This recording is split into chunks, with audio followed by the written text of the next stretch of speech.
nouvel épisode d'une gauche qui a beaucoup de mal avec les libertés fondamentales. C'est un peu triste d'être obligé de dire cette chose-là.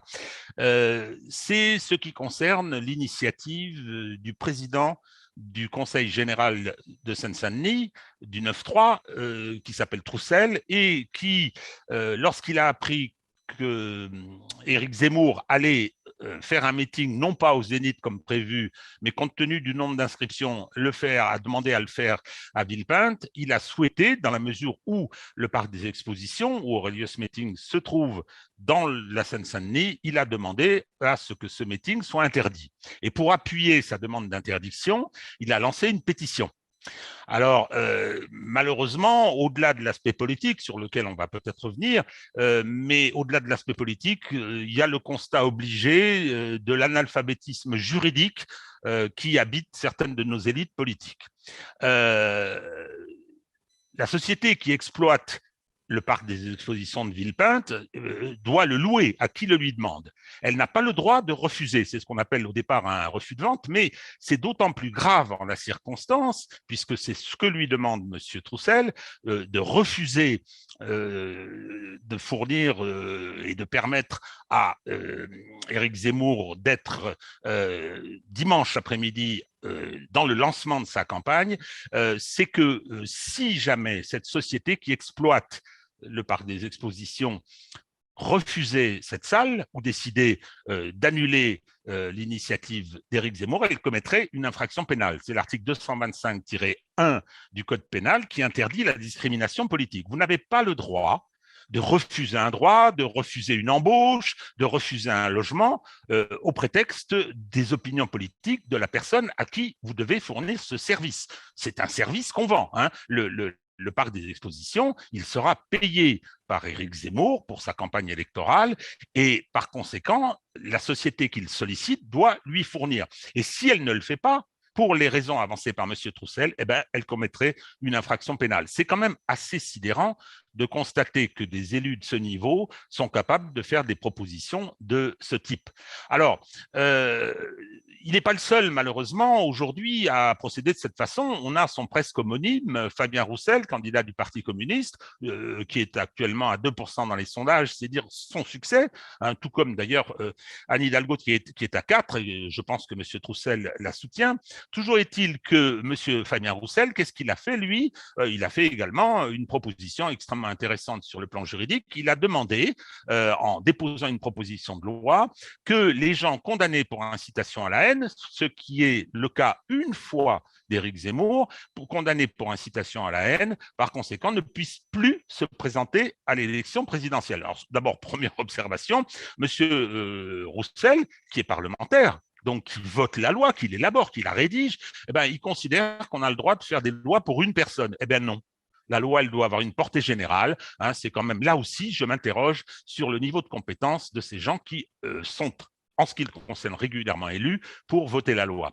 Alors, il y a également d'autres problèmes, c'est-à-dire qu'il souhaiterait que cette loi soit rétroactive, puisque Éric Zemmour a été condamné il y a déjà un bon moment. En première instance, il n'avait pas souhaité faire appel pour des raisons de principe. Alors, on nous dit qu'il est multi-condamné, ça n'est pas vrai. Il y a une deuxième condamnation dont il a fait appel. Mais là aussi, troisième observation juridique concernant M. Roussel, à force d'avancer ce prétexte multi-condamné, outre que c'est faux, Éric Zemmour, il a effectivement été poursuivi pour une infraction de la loi sur la presse. La loi sur la presse, au sens large, la presse, hein, c'est la loi qui encadre la liberté d'expression. On considère, articles 10 et 11 de la Déclaration des droits de l'homme, qui a une certaine importance, fait partie de la Constitution française, ces articles 10 et 11 disent que la liberté d'opinion est absolue et la liberté d'expression totale, mais que si un intérêt public général, un intérêt général supérieur le commande, on peut la limiter, disons l'encadrer. Mais pour le faire, il faut que ce soit d'abord le juge qui intervienne et au travers de procédures qui sont spécifiques, très particulières et qui entraînent en général, et c'est heureux, des condamnations de principe. Je crois que pour l'affaire où il a été condamné, il avait eu une amende qu'il a réglée et par conséquent, il est quitte de cette procédure, il est aujourd'hui un citoyen rempli de tous ses droits.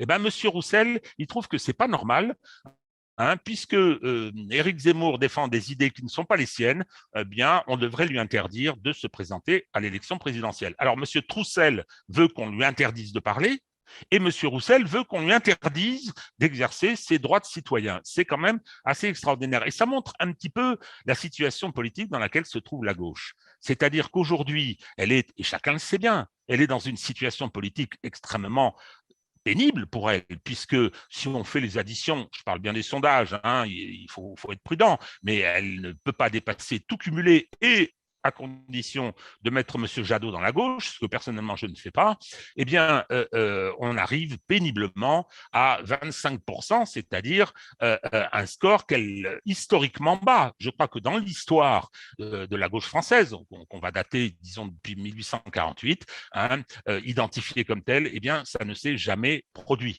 un tel niveau. Alors, qu'est-ce qui se passe? Eh bien, on essaie de faire taire les adversaires. Plutôt que d'appréhender le réel, plutôt que de comprendre pourquoi on est dans cette situation, eh bien, on va prendre l'avis du juge, on va proposer des textes qui visent tous à la censure des adversaires. Alors, c'est grave au plan démocratique, parce que, bon, effectivement, on peut se dire aujourd'hui, sans être de mauvaise foi, face à ces initiatives, on peut se dire aujourd'hui qu'il vaut peut-être mieux que ces gens-là ne soient pas au pouvoir. Et puis, ce que je constate concernant ces élus socialistes et communistes, je constate qu'ils ont oublié ce que disait Rosa Luxembourg, qui était plutôt de leur camp, qui disait à propos de la liberté d'expression, c'est d'abord celle de ceux qui ne pensent pas comme moi.